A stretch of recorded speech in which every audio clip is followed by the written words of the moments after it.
Divyamaan Sahoo from Calcutta, India, is a mathematician, puppeteer, and sound artist, deeply influenced by anima, the soul, or essence of living things, and the alchemy of puppets and instruments. Round of applause. Thank you so much. I'm very, very grateful that Thomas is, and really excited that Thomas is here in person. And we've been talking the last 2 days just about Appendix 8, and I'm very happy that Thomas would like to talk about it. I think Lou and Jim and I have been working on Appendix 8 and 9, and I'm very grateful to Jim and Lou for literally adopting me, and we've been putting in quite a bit of work in this on this topic, and running around in circles and sometimes getting stuck. So it's been years. I mean, of course, not as long as many of you here have been working with him, but it's, at least for me, it's new, and I think I feel young and fresh, and I want to keep doing more, and hopefully we'll be publishing on this topic very soon. But before that, let me give the mic to Thomas. If you would like to say a little bit about these appendices, the number theory, just a little introduction, and I can share the screen. And just a very, very brief introduction to what I want to contribute. Is just a tiny aspect of the appendix. It is called the reflexive strike, and what we can gain from it when we dabble around with it a little. Just we stay very low in the number system, and we will perform. As it was not sure that I would get that, I had made up my mind to urge you to do all this, what I would tell you in your imagination. And still I think that it will save probably some time when we do at least a little this way. So what is the reflexive strike? What is the reflexive strike? So I had an idea. What if we start by reading just opening up the appendix, and we reach the reflexive strike? It's basically so just a very short introduction for those of you who've never opened who've never read the book from the back, backwards. So I'm just gonna switch through some slides here. So. Do you want the book here? Yeah, so if you have a copy of the book, perfect, yeah. But if anyone has the book with them, they can open it to the page, and I can show you, point you to page numbers, and you can look at it. So, essentially this is the middle appendix of, Appendix 7 comes before and 9 after, and all 3 of them are talking about numbers and prime numbers, essentially. And Appendix 8 is the most elementary. I think it's very fun and simple, and it looks like the Eratosthenes sieve, and of course it has some really strong implications. So he basically starts looking at the distribution of primes in between squares, in between consecutive squares. So what are squares? They're like 1 squared, 2 squared is 4, 3 squared is 9, 4 squared is 16. So in between these square numbers, in between 1 and 4, 4 and 9, 9 and 16, that there exists at least one prime number in these intervals. And of course he has these terminologies for these square intervals, and he has a very specific technique of attacking this problem. This is the Legendre's conjecture, the weak conjecture, which is that there exists at least one prime. And of course there's a stronger conjecture, there are at least 2 primes, and if you read Appendix 7, what Spencer Brown is arguing is that there are n over log n primes within every segment. That means they're going to grow predictably, and they're going to fit the n over log n, which is basically, compare that to the prime number theorem, which is all the primes up to n is n over log n, a la Gauss, etc. And then you have Spencer Brown, you have the square numbers, and the n over log n is now applying to the squares, the square segments.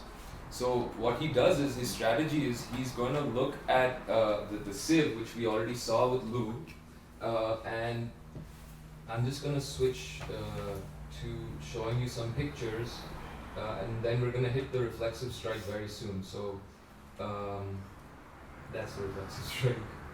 Let's see. Yeah. So this is a good thing. So what you do is, as Lou had shown before, you know, writing out the numbers and then striking out all the even numbers. Then you take all of the 3 multiples of 3 and then you strike them out. And you take the next whole is the prime number 5.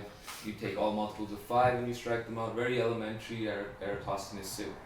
So what Spencer Brown is doing, he's employing a convention where, let's say they're only doing the odd numbers, and you know, he's going to write 3 underneath the prime, or 5, then the name of the prime underneath the first appearance of the prime, and then 9 is going to be a 3 because it's divisible by 3, and so is 15, so is 21, so is 27, so is 33. So you'll see 3 blank blank 3 blank blank 3 blank blank, but then the next whole, the next blank is 5. Then you see again 5 comes here at 25. Then you see 7. 7 will come first at 49. So you'll see the first time you see these numbers appear, and these are all composite numbers. So you're kind of just marking all the composites on the line, and all of these holes, the unlabeled, they're all primes, right? So what he's doing here is, firstly observe that 25 is the first time you see 5 come back, then 7, you'll see 49 is the next time. And you'll see these stretches of composites. And the first question is, what is the maximum possible arrangement you can get using these primes? Like let's say 3, 5, 7, and 3. This is actually the longest possible composite stretch that you can make just using 3, 5, and 7. And then you ask the same question for 3, 5, 7, and 11. And so Spencer Brown in the appendix gives you 2 recipes for determining this longest possible sect. And one of them is a reflexive, meaning a palindromic picture, and this is obviously the most exciting picture that we can see. So I will just hand over the mic to Thomas, and so you can talk about that, and I will show you the picture of the reflexive strike, which is basically you want to essentially you want to show that there's a hole in this picture. Yeah, but let them make their own picture. Yeah.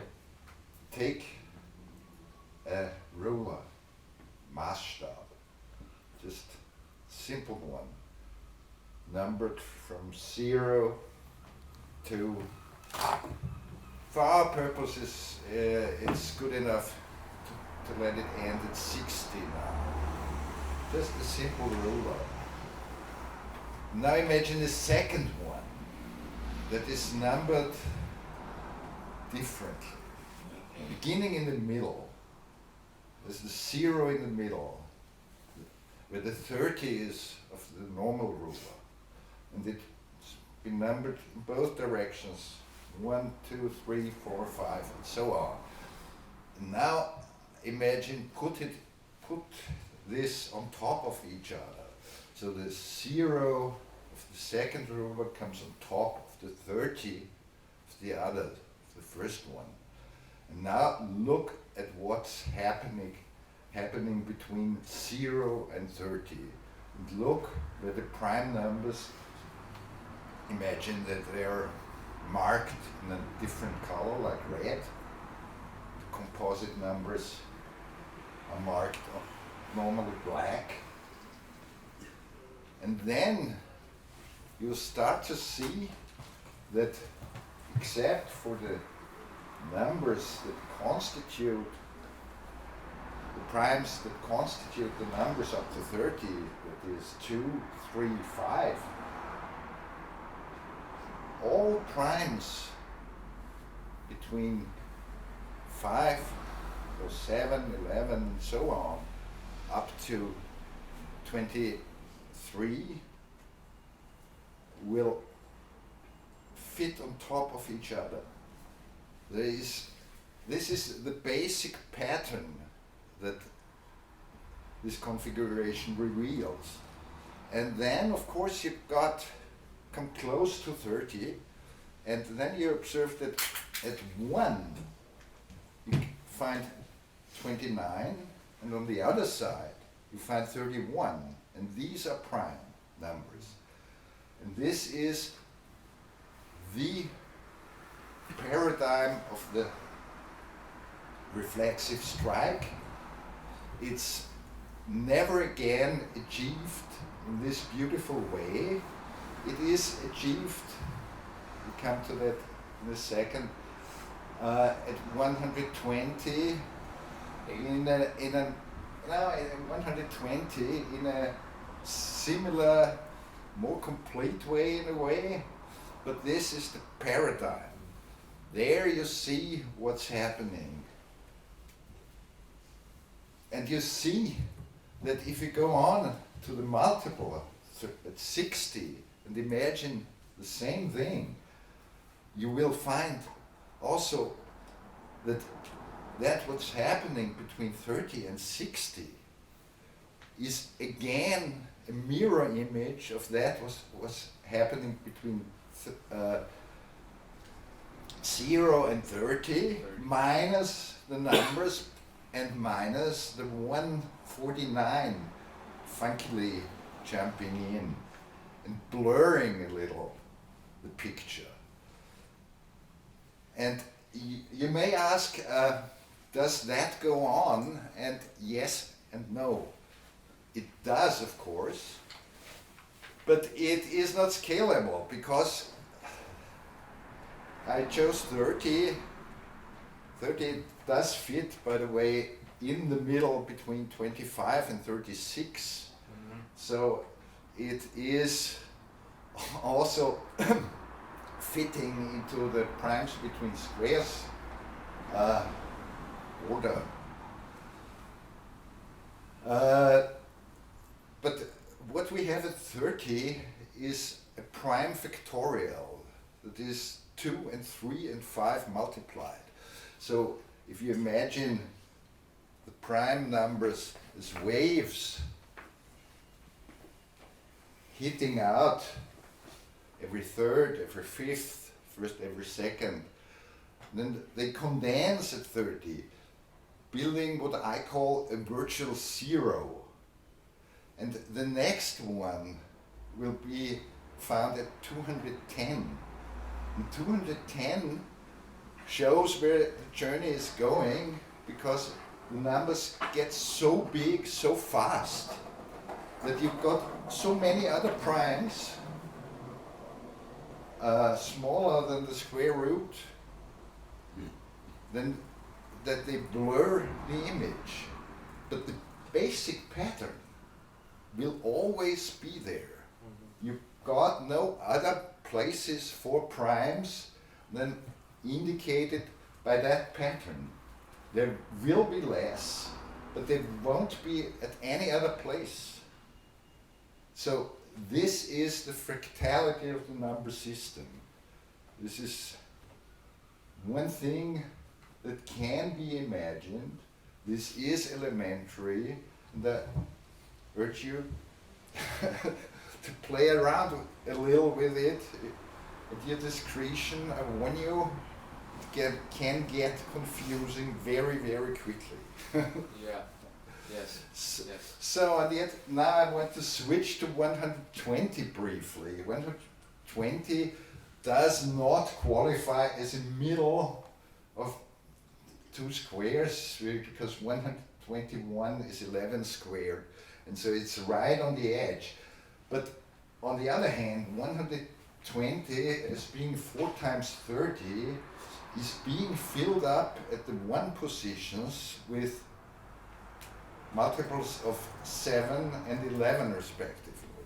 121 is 11 squared, and 119 is 7 times 17, yeah. So there you got an instance of what Spencer Brown used to call a prime desert. A long stretch of numbers that are all composite. It's the longest possible stretch there. It's just short of the next prime number. It's just between 113 and 127 is 14, which is of course you've got 13 numbers that are not prime. 2 times 12 plus 1. But, of course, although it was very convenient and only fitting that GSB wanted to look at primes between squares, his method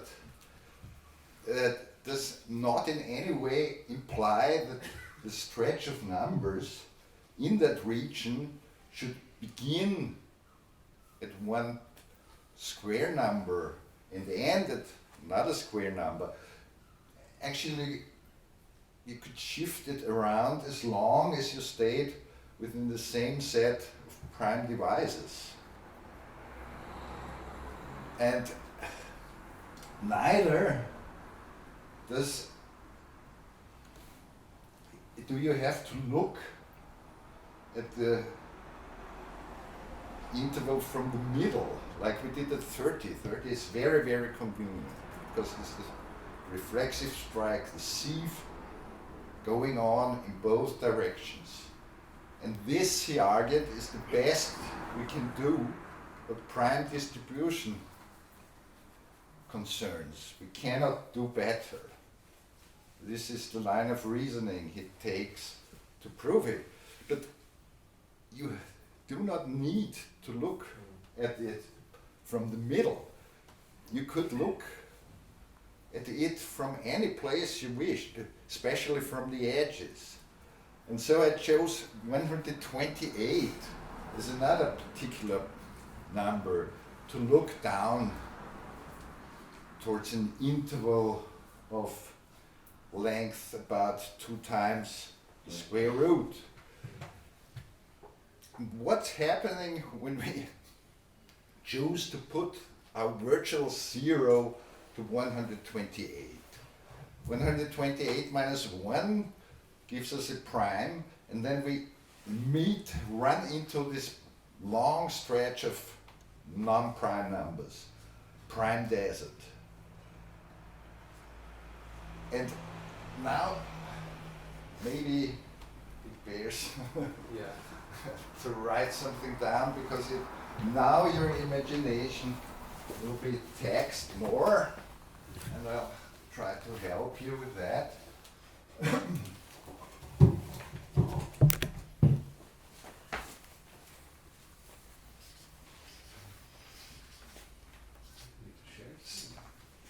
So, you've got this 0 there, and what are you going to do now with your ruler?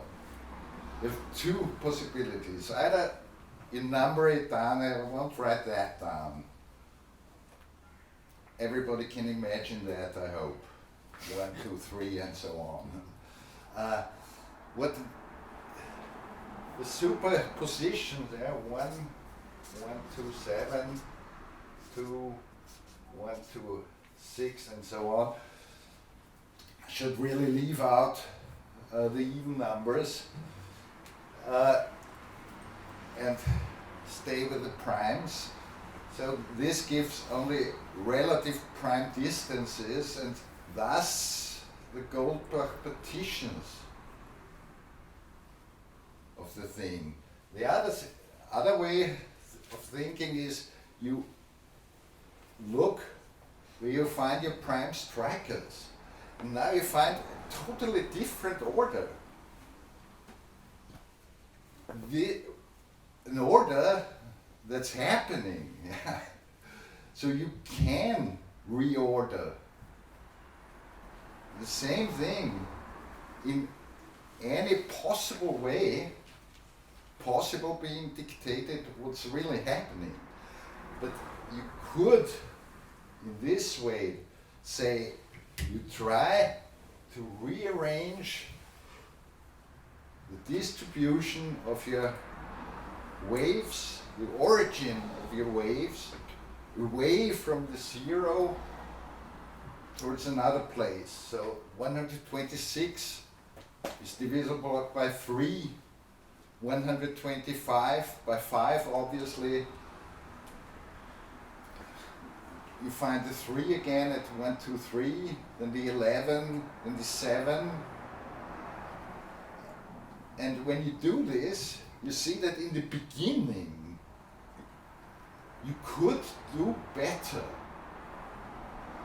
Really, seemingly, you could do better. You could strike out more numbers by just having no restriction of where to put the number. If you think it from 0 again, this experimenting with throwing places around and look what you can do. How good can I become at shooting out numbers? But it turns out, and this is Goldbach's again, that within your 2n distance, 2 square root of n distance, you won't be able to shoot out every number. There's at least one, and if you take the 1 and 127 as a Goldbach partition, which it is not really, because 1 isn't counted as prime anymore, you find 1, and this is, in this case, at 19. And so I propose that not only is Goldbach's true, but Goldbach's is even stronger than Riemann, and with at least one Goldbach partition is to be found at the respective distance that is within the double of the square root of any given number. That's it from my side. I think we're out of time, but okay. So there's something I wanted to share about the reflexive strike. Actually, and I mean, it's really fascinating to hear about Goldbach coming into this story. Like, and we were talking about this last night as well. And just, I think if there's something that we can take away from this talk for today, just to see how to make this picture by yourself. And I think that would be a good place to stop as well. And I'm just, what Spencer Brown does is he shows you the first 3 lines in Appendix A. It's in the proof of Lemma 3. And earlier when Thomas was talking about the in between 11 squared and the neighborhood of 11 squared, we had seen the stretch of composites, right? We saw 5, 3, 11, 7, 3, 5 consecutively on the number line. And so you'll see the appearance of these consecutive composites, 3 meaning 3 is divisible by 3. It's not actually the number 3. And the same thing with 7, 5, 3, 11, 13. All of these are standing for composites. So what you do here is you take the smaller of the two, you start with 3, 5, 7, 3. You take the smaller of the two and you put it outside. You just palindromically append it outside. And then you have 5, 3, blank, blank, 3, 5. And the 7 stays there, right? Because you push the 5 out. And then you introduce the next prime there, 11. And the next line, if you want to write it, you want to push the 7 out. The next 7, the smaller of these two is always going to keep going out. So you see 7 is the next one that folds out. And because 3 repeats every 3 times, even in the odd numbers, you'll see that you have to complete the picture to include the 3 there. And so I'm going to show you another thing on the flip chart, actually. Sorry, Florian. And it'll be something that maybe will inspire you to make this picture for yourself. So you'll notice that it's going to be basically, this is your structure. Like all the odd numbers, you'll see that it's 3 blank blank, 3 blank blank, 3 blank blank. And in between 2 3s, there are prime numbers there, if you're only looking at the odd numbers. The first thing you see is 3, 5, 7, 3, but I'm not going to call it 5 or 7 right now. I'll just call it A, B, C, D, E. So let's say I do 3A, B, 3. And I told you that the lesser of the numbers will be put outside. So I'm going to put the A's outside. So I have A, 3, 3, B. And then I introduce the next C here, that's the next prime. But now, just look at this line and count the number of dots, and you see 1, 2, 3, 4, 5. So A equals 5. Okay? Now you can rewrite this and just say 5, 3, C, B, 3, 5. Okay? Now we do the same thing with B. You want to push the B out. So 5, 3 remains the same, 3, 5 remains the same. And the B's go out here. And C stays here. And then I introduce D, that's your next prime. Now let's count this line. 1, 2, 3, 4, 5, 6, 7. B equals 7. Oh, also, oops. So also you want to finish the picture because you know 3 repeats every 3 times, so you want to finish the 3 there. That's your 3. And then you do the same thing. Next person to go is the C. And then the C is going to go out, so you have a C here, a C there. And if you count the number, C is going to be 11. So this picture literally gives you the next prime number. I mean, if you keep pushing it out, palindromically, just using the sieve in a very clever way, he's able to show you the next. It's literally in the form of this proof of lemma 3. Yes, sure.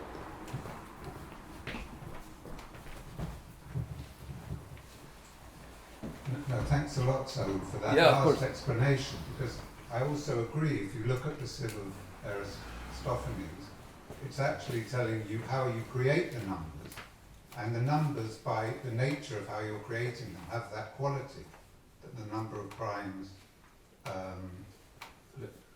less than n is the square of the number of primes less than n squared. So it's not, if you actually try to prove it in the number theory, it's incredibly frustrating. But if you accept there's a perspective of numbers, which is a sort of true at a bigger level of scale, then it follows completely naturally that this law is part of numbers. And as soon as you try and get into the numbers themselves, it becomes incredibly frustrating because you can't quite grasp it. But if you do it in that way and say numbers have that quality, then you completely understand it as a kind of movement. And it seems to me that's because you're moving beyond the structure of numbers themselves, and you're sort of looking from above at what numbers are, and then the thing becomes self-evident. They're not getting entangled in the specific notational properties of the numbers. Yes, I really appreciated what you said, actually. I mean, especially the matter of observation, like so much of this is like, you know, you're just seeing what they're doing and you're reporting back. Like you don't have any control over what they're doing. But there are some really, it's so regular, right? You saw the picture of the strikes, and you know, it's just periodicities. The prime factorial is very important, 2 times 3, because that's where the 2 wave and 3 wave meet at 2 times 3. Same thing with 2 times 3 times 5, 2 times 3 times 5 times 7, which Thomas was talking about the number 30, that's 2 times 3 times 5. And he also said 120, which is like the 30 times 4, because the picture up to 30 can just be moved around on the number line. You know, you can just move that whole picture and then see where the holes are, and that's going to give you the prime distribution. But there's so much in this appendix we have not covered, so I apologize. But it's difficult to do it in a short time. So I'll try and make this brief and therefore indecipherable. But if you think about so one of the things number theorists say about the strength or weakness of the Riemann hypothesis is that it's asymptotic, so it's over the whole infinity of natural numbers, and whereas something like Goldbach's conjecture is, as Thomas said, is kind of stronger. But I was going to say that it's actually the fact that Goldbach conjecture, there's generally, as the number increases more than one way to decompose partition, to make a partition as a sum of primes, that multiplicity that increases as you increase this process is what makes the difference between there just being one prime between squares and actually n log n primes. And the other thing I was going to say is that while you have to think of all of the infinite numbers as sort of as individual entities in the number theory, in the complex side of it, which you get from the analytical continuation of the zeta function, which creates this these non-trivial zeros on the critical strip. The behavior, the location of those zeros is completely determined by the distribution of the primes, and that completely determines the entire thing. So the complex number, by being a continuum, it kind of captures this asymptotic behavior. And because we know that the multiplicative and arithmetic properties of natural numbers are co-determined, because you can build multiplication from repeated addition, then you must be getting the multiplicative properties from this simple counting process. So thank you, Laurie. That's and we will obviously talk more in the conference, and really grateful that we have this opportunity to share this material together. We did this experiment, to just talk about where we are, and Lou is obviously also on the Zoom call. If Lou wants to make a very brief, short comment, if possible, if that's okay. Would you like to, Lou? Or we can also call it, because I know we're going over time with the break. I prefer to call it, but if you can do a one sentence, less than 15 seconds, Lou. Yeah. Yeah. Or not. So that's also fine. That's fine too. But Yeah. So thank you, everybody. This was so cool. Yeah.